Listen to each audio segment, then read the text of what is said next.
Good morning. We're here at the Carolina Panorama studio today, and we're fortunate to have Coach Collie Rayford here today with us. And we're very excited to have you here today, Coach. Thank you. I understand there's a tournament coming up, a golf tournament coming up in your name. Yes, Yes, sir. the CE Rayford Golf Classic. Yes, sir. It's going to be Okay. held at the Windermere Golf Course in Glasgow. All right, all right. Will you be there? Yes, I'll be there. I'll be playing. Okay. All right. And I hear that so this is your golf tournament named after you. Yes. What an honor, what an honor. Yeah. And you know you're very deserving of it. We always know Coach Rayford. Everyone knows Coach Rayford from the community. That's why I'm so glad you was able to come by and spend a little bit of time with us today. Yeah, thank you. Okay. So tell me, Coach, what was it like when you was a little boy coming up? Well, when I was a little boy coming up, a country boy. Okay. First off, where did you grew up at? Let's start there. Uh, Where were you born and raised? I was born and raised in Milledgeville, Georgia. Milledgeville, Georgia.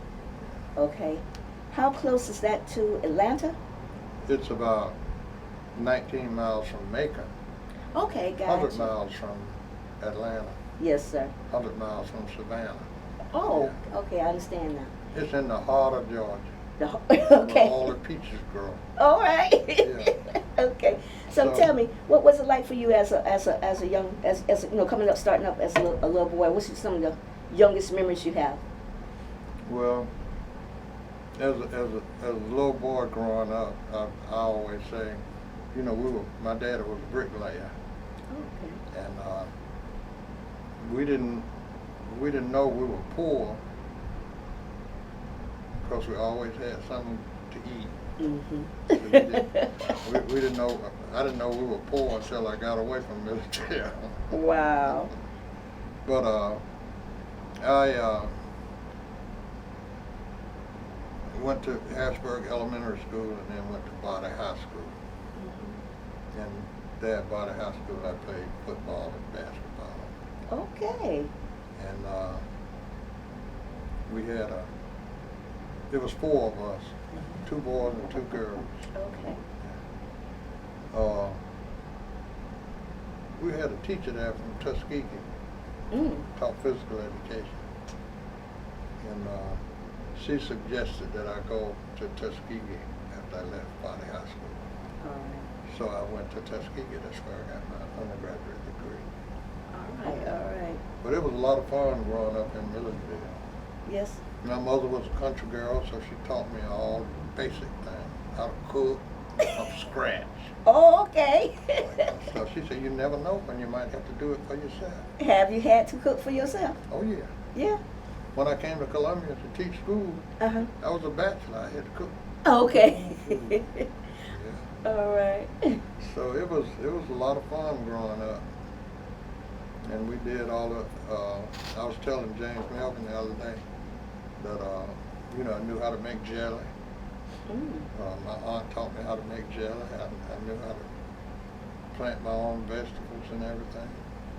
Oh, so you had gardens as well. Yeah, God. So, what was the first car that you remember y'all had? Got my first car. Yes, sir. Well, we didn't have a car. Okay. We didn't have a car. My dad didn't own a car. So we walked to school, walked to church, Mhm. and walked to the bus stop. So, what about groceries and stuff? How did you get your groceries? Taxi. Had to take a cab to and from the grocery store. How far away was it? Oh, about 2 or 3 miles. Mm-hmm. Downtown. Okay, so you say you got this. You say it's 2 boys and 2 girls. Mhm. Where do you fall in there, Coach? You I'm the oldest. Oh, you're the firstborn. Yeah. My sister used to say, you know, you were always her favorite. And I said, well, I was her firstborn. Okay, all right. Yeah. So, so you grew up in Milledgeville, Milledgeville, Georgia. Georgia was the capital of Georgia. Mm. The old state capitol building and the governor's mansion still stands in Milledgeville. You As a matter remember? of fact, the the governmental building houses the Georgia Military College. Wow, that's a whole nother story in itself, Coach. Mm-hmm. So you remember the change when they converted went from Millerville to Atlanta? No, that was before. That was before me.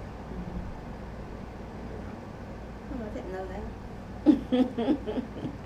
All right, so you went to Tuskegee, Yes. and then how'd you end up in Columbia?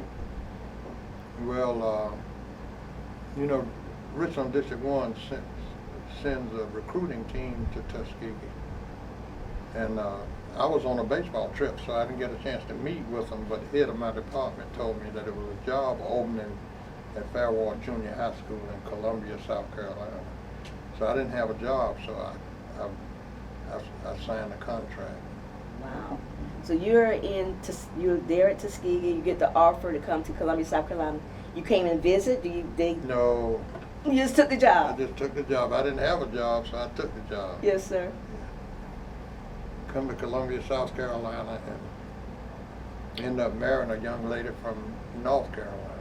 North Carolina. What's the young lady name? Beatrice. Beatrice. She went to Winston-Salem. Okay. She's from Chapel Hill, North Carolina. And what was her maiden name? Robinson. Okay. Her father was the first black alderman in the state of North Carolina. Wow. Oh, okay. You got you a good one. Yeah. Yeah. How long y'all been married now? 56 years. That's wonderful. Yeah. That's wonderful. Okay, I'm glad to hear that. We got 2 children. Anthony, he's 54, and Deidre, my baby girl, she's 49. Okay, don't be telling the age, Coach. They're going to get you. Oh. Anthony graduated from South Carolina State, and Deidre graduated from Western. Yes, sir. So you came to Columbia, and you worked at Fairwall. That was your first school. That was your first place. Fairwall Junior High School. Okay. And so you tell me that you've been in the school, working in the school system now. How many years? 56. 56 years. Mm-hmm. What are students like 56 years ago compared to the latest working students? I found that they're not that much different. I mean, they don't admit it, but they want to be counseled. They want to be counseled, and openly they won't accept it. But when you pull them off to the side, they'll listen to you. Yeah. And in most cases, I don't believe in sending children to the office for foul language or stuff like that. I call them off to the side and talk to them, tell them that they need to develop that vocabulary and this kind of thing. And they'd always say, "Thank you, Coach." They appreciate it. Yeah. That's good. Mm-hmm. All right. Let's see here. So you worked at Fairwall, and what all did you? So you was a teacher. I taught health and physical education. Health and physical education. When I got to Fairwall, we had 1 female teacher and 2 men. And so I had to teach girl classes, all girl classes, because they weren't integrated. It was separate. Boys came to class, and then girls had 1 class. Now, boys and girls come to class together. No, I didn't know it hadn't always been like that. Mm-hmm. Well, when they came to physical education, they separated them. Mm-hmm. But when they went to math, English, science, and social studies, they were together. Okay, gotcha. But when they came to PE, they were separate. So I taught all girl classes. Man, I enjoyed that so much. Wow. Okay. And then, so how did it go from the teams? So you started the teams there? Well, we started a basketball team in 1964. That was your doing? At Fairwall? It was a combination of myself and Reginald Danner. We were the two. Mr. Danner, I remember Mr. Danner. Mm-hmm. We did it together until 1967. Reginald left and went back to graduate school in 1967. So it was me. So I coached the boys basketball team. So you started a basketball team. There wasn't a football team at that time? No, we didn't have football in District 1 in middle school at that time. Okay. And what time frame are you talking about? We're talking about 68, 69. Okay. And what did you see? What was the benefits? Did you see what kind of what was the pros and cons of the basketball? What did you see? Well, on the basketball team as well as other teams, if you weren't doing well in your academic area, you couldn't play. So the boys kept it. We had little remedial classes after school. We'd go and do our homework and then come to basketball practice. Okay. I had a team in 1981. And we had 9 players on the National Junior Honor Society. Wow. So they had to get their lesson. Oh, 9 students, and all of them was on the national. Well, the 9 of the 9 of the team members. Mm-hmm. Wow. National Junior Honor Society. That's awesome. That's awesome. And so, so you coached basketball. I coached basketball Mm-hmm. for boys. Okay. I coached basketball for girls. I coached volleyball for girls, and I coached boys and girls track. So, and this is all at Fairwall? Mm-hmm. So the basketball came first? Yes. Then what? Girls volleyball. Then girls volleyball. Then eventually we added football, but we always had track. And track. So, Coach, you did all that coaching? Mm-hmm. They were working you. Well, it was fun. One year I had boys and girls basketball, boys and girls track, and girls volleyball. I coached 5 sports, and we won 4 district championships out of 5. So when they saw Fairwall come, or they had to play against Fairwall? They were like, oh man, they don't want to play us. That's all right. That's all right. So after you stayed at Fairwall how many years? 46. 46 years. We went from Fairwall Junior High School, Mm-hmm. Fairwall Middle School, to W.G. Sanders Middle School. Okay. Mr. Sanders was principal at Fairwall Junior High and Fairwall Middle School. Wow. So when he passed, they named the school W.G. Sanders Middle School. You got so much history on you, so much knowledge. So much knowledge, so much history on you. I'm going to kick it off. I know we're going to kick it off here at the Carolina Panorama. You're going to get some more interviews. Watch and see, Coach. Oh, my goodness. Get ready. I see it coming. Oh, Claire. And so, what got you focused Tuskegee? You say you went to Tuskegee. Mm-hmm. When you went to school, did you work on a farm back at home? I worked on. I went to the farm, Mm-hmm. but it was because all the children in my neighborhood went to the farm. Gotcha. So I didn't have anybody to play with during the day, so I went with them. Oh, okay. So I picked cotton and chopped cotton and all that kind of stuff, so I could have somebody to play with, so you didn't have to work. That's amazing. Wow. And so, what got you into? I see you not only you taught the children, but you were very academic. So where that came from? Where did that initially come in you? Who put that into you? My teachers. Your teachers. They believed in academics. The other day I was talking to my wife about Shakespeare. Wow. And I was, Okay. reciting some of the stuff from Shakespeare. Yes, sir. Like, where did you get that? I said, well, my literature teacher in high school insisted that we not only learn about it, but act it out. Mm. Yeah.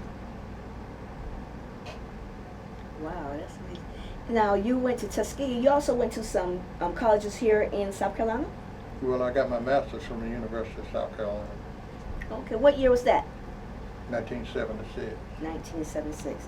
So back in 1976, how much would it cost to get an education? Not very much. As a matter of fact, I got my master's from the University of South Carolina for less than $200. But that was because they allowed me to take courses when I had student teachers. Okay. Yeah. So you graduated from, you got your master's for less than $200. Yeah. You can imagine all the students would love to have that. That's exactly now right. today. Hey, my children Yes, was sir. a lot more than that. I know. Yeah. Clear. And so, what'd you study at university? Oh, physical education. Okay. I got my degree is in master's in the art of teaching physical education. Gotcha. So even though I was coaching, I was teaching. Coaching is teaching. They back in the day, physical education teachers coached. Okay. So we taught skills. Mm. We never asked a child to do anything that you haven't taught them. It wasn't so much about the X's and the O's as it was about teaching the skills. Gotcha. Yeah. And so, well, you know, you're a big name in our community in Columbia, South Carolina. I know. I understand you through the 56 years. How many students would you say you have touched their lives over the years? 56 years. Oh my goodness. Thousands. So I've gotten to the point that, you know, I have to look in your face and see families. Oh. I had a little girl in my class at St. Andrews, and she said, she called me granddad. She said, "Granddad, I want you to meet my grandmother." I said, "Okay." Uh-huh. So she brought her grandmother to the school, and she said, "Coach Rayford, this is my grandmother." And grandmother said, "Coach Rayford, you still teaching?" The girl said, "Grandma, Coach Rayford taught you?" She said, "Yeah, Coach Rayford taught me." She said, "Great day, you old." So the next day she came to school and said, "Hey, great granddad." Oh, she changed it. That's all right. So, what's your take on the changes and how life is now in general? Back in the day, all it took was one telephone call. If a child didn't do what he was supposed to do, you could pick up the phone and call the parents. And the parents would come down. And, nowadays, you call the parents, they come down and want to know what's wrong with you. Uh-oh. But I find that it's the children want to be taught, they want to be disciplined, so you just let all that extra stuff flow past you and do what you're supposed to do. And I try to do that. Yes, sir. A little girl told me one day, said, "I can't understand what old people be saying." Uh-oh. That's what. How do you know when a person's old? She said, "Their hair be gray." I said, "How old do you think I am?" She said, 56. Wow. So I sent her to one of the disciplinarians. I mean, another teacher that's a staunch disciplinarian. Mm-hmm. She said, "No, don't send me to her." I said, "What are you talking about? Did you hear what I said?" She said, "Yes." I thought you couldn't hear what old people be Oh. saying. But I still enjoy working with the children and spending time. Yes, sir. Who are some of the biggest and greats that your life have touched, that you've touched your life? Do you know that you think of? Who I don't want to leave anybody out. Gotcha. Uh, Just one or two. You ain't got to name them all. Paul Livingston. Yes, sir. You know Paul Livingston, county councilman. Yeah, no, Mr. Livingston. Oh, man. Okay. Collie Augustus. You taught him? Yeah, he You played. coached him? Mm-hmm. What did he play? basketball. He was one of the greats. He would make the points. He got a scholarship to the University of South Carolina. He ended up being a magistrate and all that kind of stuff. Goalie wouldn't come to practice. He was tall, but he couldn't play good. So he'd go home in the afternoon, and I'd go home and get him and bring him back to school. Make him practice. Yeah. His mother said, "Coach, I don't know why you keep fooling with that boy." And I said, "If he keeps coming to practice, he's going to be a good basketball player." Oh, okay. And he was. Wow. All right. But I know, like I said, 56 years, and if you look at each year, I don't know how many students you have per year, but that's a lot. Well, That's not going to add up. I think back, there was one year I had 422 students. You know, when we went from to the unitary school system, they closed Keenan Junior High. Okay, wait a minute. You said a term I didn't hear. Unitary? Yeah, when the whites and blacks came together in the schools. Yes, sir. They closed Keenan Junior High, and they sent all the children over to Sanders or Fairwall Middle. And we went from predominantly black to predominantly white. So I had 422 students in my classes.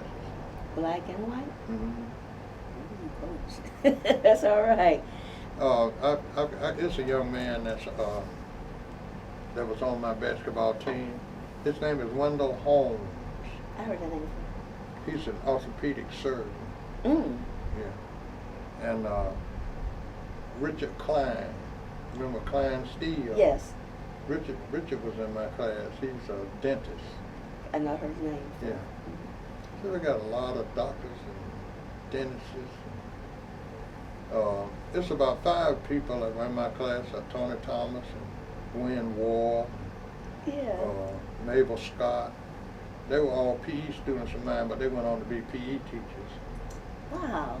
Yeah, because Coach Tony Thomas, Mr. Tony Thomas, Family Karate. Mm-hmm. There was a Keenan Junior High. Mm-hmm. And a Fairwall. And So where was Fairwall? on Alita Street. Back over there off of Farrell? Yeah, you know, David, Alita, Mhm. running to, yeah.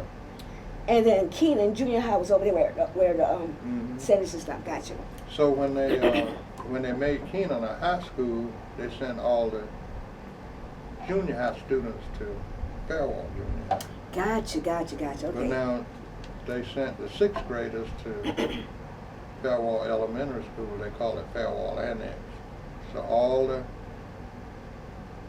6th grade students in our cluster went to Fairwall Annex. Okay. So when they made this change, this was a big change. Mm-hmm. What were the family, what the community saying? Were they for it? Yeah, because it was an opportunity to integrate the children. Because up to that point we were segregated. And everyone was open-minded, let's do this, or? Well, majority.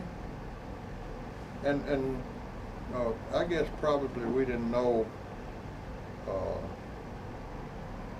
until later that, well, the positives and the negatives. Gotcha. Because we had teachers like Josephine Williams, the math teacher. You didn't have any choice about learning. She said, you're going to get it. You know, it wasn't like, you can get it if you want. No, she said, you're going to get it. And when they graduated, they had it. But we didn't have teachers that would give you a D in passion. And parents back then, they would come in. Oh, yeah. Well, initially, the parents would come in and whether they disagreed with it or not, and they voiced their opinion.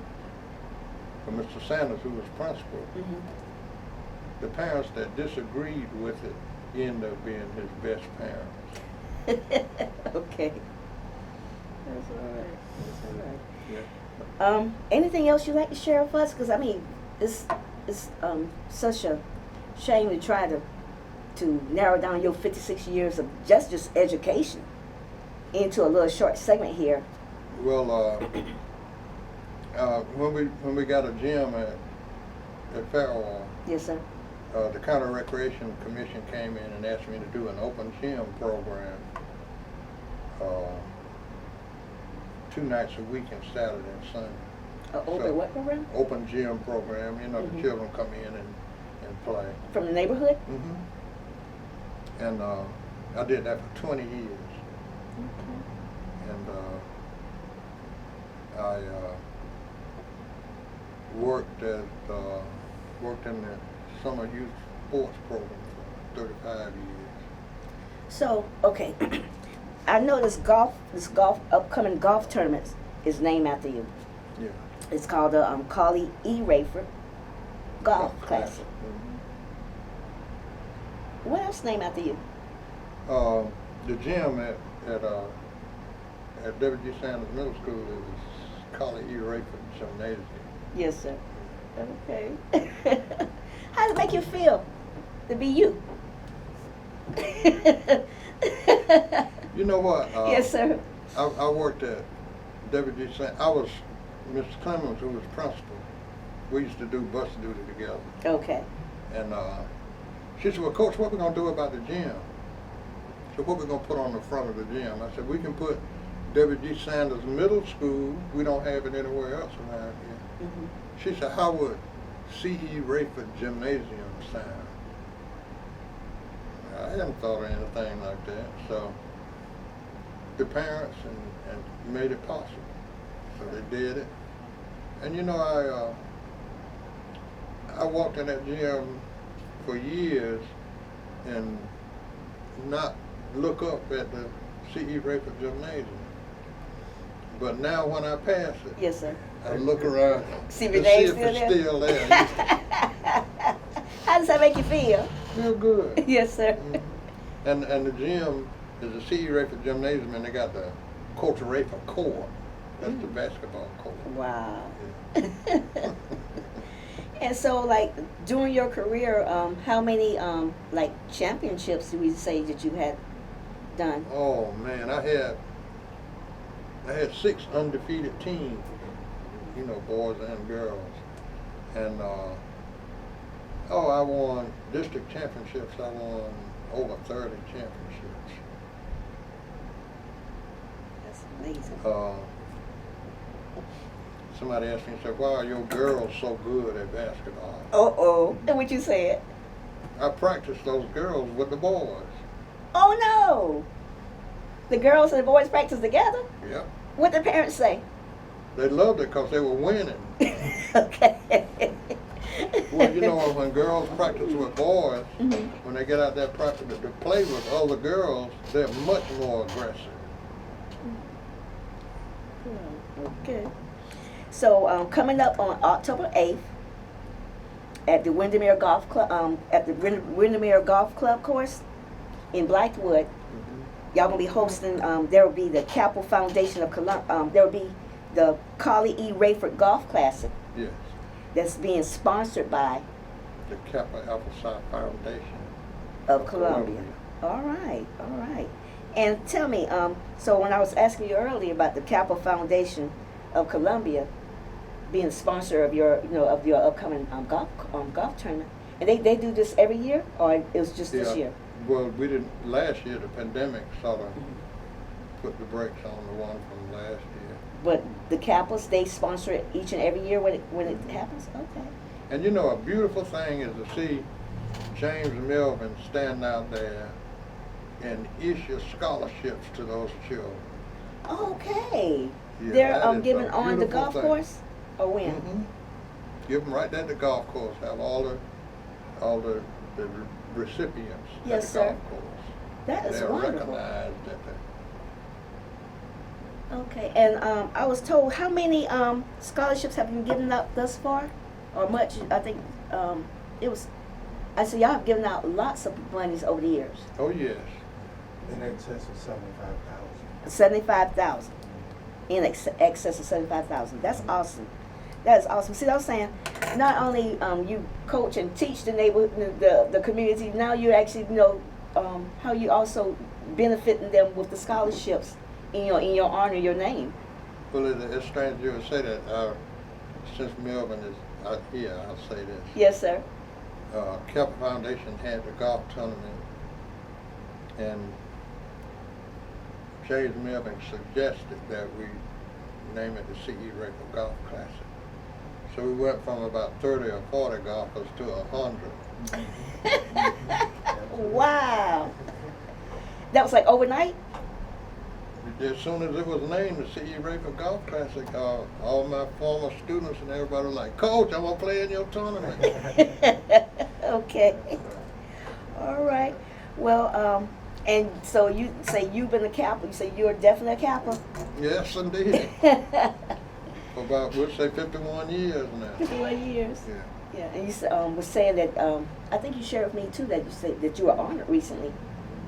But when you became the 50th year? 50 years, yes. I'm a life member of the fraternity. That's awesome. Wonderful, wonderful. It's an excellent way of doing good in the neighborhood collectively. You know, if you can't do some good over here for these people individually, Yes, but sir. together we can do a lot of good. Yeah. Mm-hmm. We give away Thanksgiving baskets and Christmas baskets and all of that kind of stuff. And collectively, it's a big effort. You might give away 50 or 60 baskets at Thanksgiving. That's each year. Mm-hmm. Every year. That's all right. That's all right. Okay. Well, Coach, I'm so glad you came by. And like I said, I'm sure this will be the first interview of many. I'm sorry to stirred you up. But you have so much knowledge, and thank you for sharing the information. You know, you just shared a brief with me. So I'm going to be on the lookout and listening for you, because I know you're going to be coming up telling some more. Again, thank you very much for coming by the Carolina Panorama newspaper. Thank you.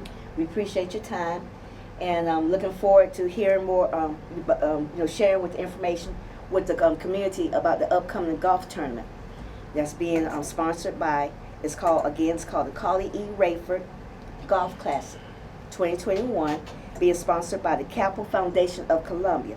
It's going to be held on October 8th, and that's Friday, at the Windermere Club in Columbia. And we'll make sure to have information to share with everybody. Okay. Okay. Thank you. Thank you. All right.